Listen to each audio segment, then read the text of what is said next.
Hello everyone, welcome back to my channel. और आज का हमारा टॉपिक है मनी मैनेजमेंट, यानी कि बच्चे को पैसों की सेविंग के बारे में हम कैसे बताएं और सेविंग्स के अलग अलग तरीके हम उनसे कैसे डिस्कस करें। देखिए, सबसे पहले जो बच्चे में हमें हैबिट डेवलप करनी है, हमें उस हैबिट की इंपॉर्टेंस खुद भी समझनी होगी और बच्चे को भी समझानी होगी। अब किसी भी कंसेप्ट को समझाने के लिए या कोई भी बच्चे में अच्छी हैबिट को डेवलप करने के लिए या तो हम उन्हें एग्जाम्पल्स देते हैं या हम एक स्टोरी के ज़रिए बच्चे को ही समझा सकते हैं। अब मैं आज शेयर करूंगी आपके साथ एक बहुत ही अच्छी स्टोरी, जिससे आप अपने बच्चे को पैसों की जो इम्पोर्टेंस है उसके बारे में बता सकते हैं। अब एक बार क्या हुआ कि एक मम्मी ने पनीर की सब्जी बनाई। सब्जी बहुत अच्छी बनी हुई थी और उनके दोनों बच्चों को वो सब्जी बहुत पसंद थी। मम्मी ने दोनों कटोरियों में पनीर की सब्जी डाल के दी और एक एक रोटी दी बच्चे को खाने के लिए। थोड़ी देर बाद जब मम्मी अगली रोटी लेकर गई तो उन्होंने क्या देखा कि उनके एक बच्चे ने तो पनीर की पूरी सब्जी खाई हुई थी। उसने अगली रोटी के लिए वो सब्जी बचाई नहीं और दूसरे वाले ने बहुत कम सब्जी लगाई हुई थी। तो मम्मी ने पूछा कि तुमने रोटी सब्जी जल्दी क्यों फिनिश कर दी। उसने बोला कि मम्मी मुझे सब्जी बहुत पसंद थी, तो आप अभी और भी दे दोगे ना, तो तब मैं और खा लूँगा। और दूसरे वाले से मम्मी ने एक क्वेश्चन पूछा कि तुमने ये सब्जी खाई क्यों नहीं अभी तक, और बल्कि तुम्हें भी बहुत पसंद है ये सब्जी। तो उसने जवाब दिया कि मम्मी मैं इसे बहुत कम कम करके खा रहा हूँ, ताकि मैं अगली रोटी के लिए भी या जो आने वाली मैं और रोटी के साथ खाने वाला हूँ मैं उसके लिए बचा सकूँ। तब मम्मी ने उनको समझाया कि बेटा दोनों बच्चों को, क्योंकि देखिए गलती दोनों बच्चों ने की है, एक चीज़ का बैलेंस होना बहुत ज़रूरी है लाइफ में। ये स्टोरी के बाद आप समझे को बच्चे को पहले पूछेंगे आप कि दोनों बच्चों ने ऐसा क्यों किया, और बच्चे के जवाब देने के बाद आप उन्हें समझाएंगे कि देखो, जैसे अगर कोई चीज़ बहुत अच्छी लगती है ना, उसको जल्दी ख़त्म करना भी गलत है, और जो चीज़ बहुत अच्छी लगती है उसको अपनी पसंद के अकॉर्डिंग उस टाइम ना खाकर बहुत आगे के लिए सेव रखना ये भी गलत है। अगर वो चीज़ आपको उस टाइम अच्छी लगती है तो आप उस टाइम इतनी खाइए जितनी आपको ज़रूरत है।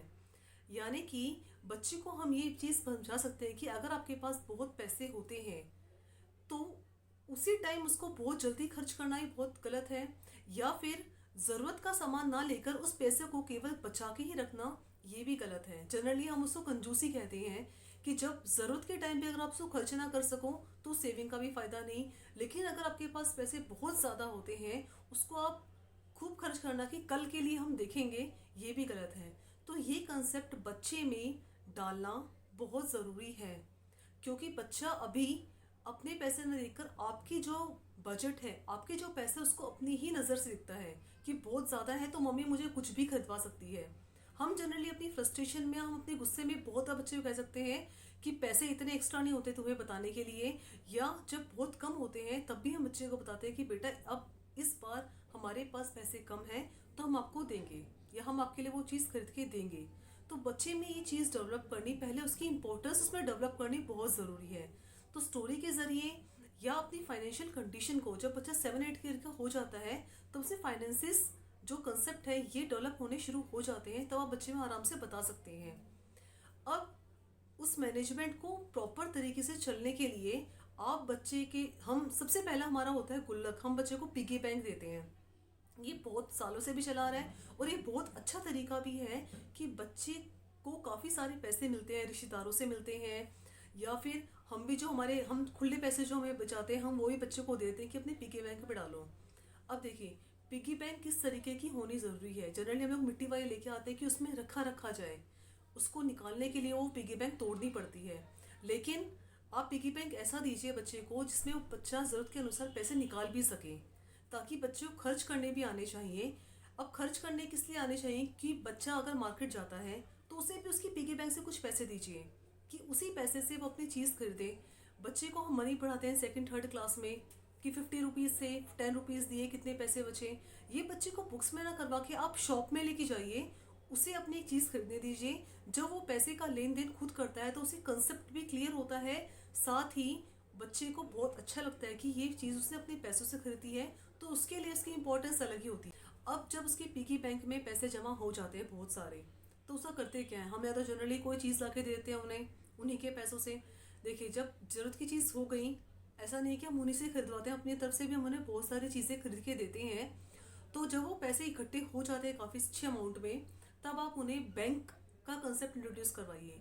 बैंक में बच्चे का अकाउंट खुलता है, माइनर अकाउंट भी खुलता है, आप बच्चे का अकाउंट उसी के नाम से ओपन करवाइए और उन्हीं के साथ जाकर बैंक में उनके पैसे डिपॉजिट कीजिए। देखिए, बैंकिंग का जो एक कंसेप्ट है, ये बच्चे को बुक्स में भी हम पढ़ाते हैं, लेकिन उन्हें एक रियल लाइफ एक्सपीरियंस होना बहुत ज़रूरी है।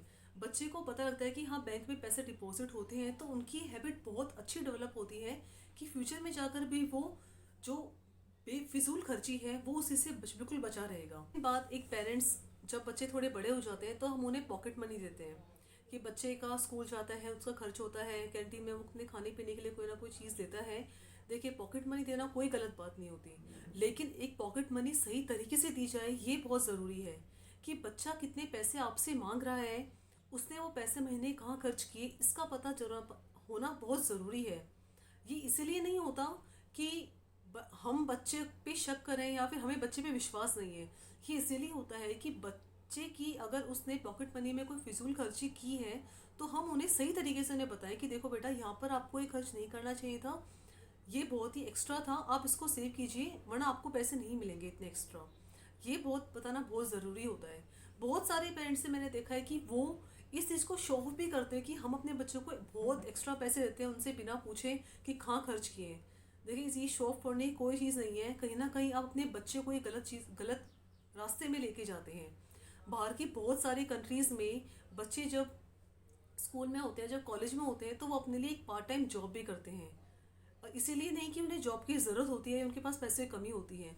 उनके पेरेंट्स ने शुरू में ही उनके अंदर एक सेल्फ डिपेंडेंस की एक कंसेप्ट दिया होता है कि एक टाइम के बाद अपने ऊपर आपको ये चीज़ किस तरीके से सेव करनी होती है। वो जॉब करते हैं, अपने पैसे खुद के लिए अर्न करते हैं।